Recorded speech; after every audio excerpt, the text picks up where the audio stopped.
We're, swimming, we're on the boat, hanging off the dock.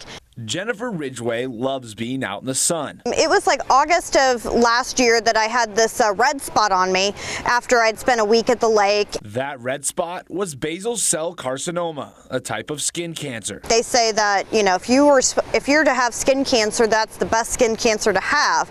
But, I don't care who you are, when they call and they say, oh, you have cancer, nobody wants to hear that word. Dermatologists and plastic surgeons recommend sunscreen with SPF 30 or higher.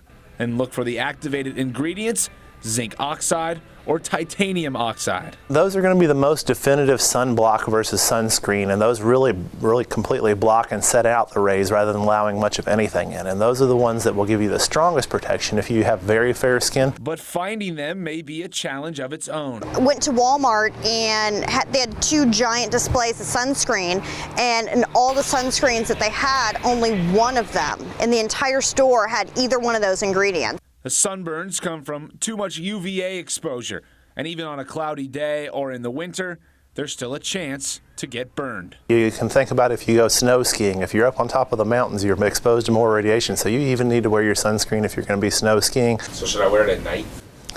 I think that would probably be an overkill. I don't think you really need it in most cases. So you probably don't have to wear sunscreen at night. Keywords to look out for when buying sunscreen are broad spectrum and water resistant. But which sunscreen is the best? I'd always prided myself on, I'm so safe and I use sunscreen, and come to find out that more than likely the sunscreen I've been using up to date hasn't done anything for me. So that was kind of alarming.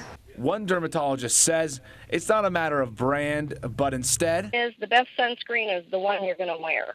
If it sits in the bottle in the corner, it's not going to help you much. For Jennifer Ridgway, finding the right sunscreen may not be the easiest task, but her experience has opened her eyes. It's something that I never knew, and I never knew that you should turn around a bottle and look at sunscreen. So absolutely, it'll be something that I'll have tons of whenever I'm out in the sun, and anyone wants to use my sunscreen, they can use my sunscreen.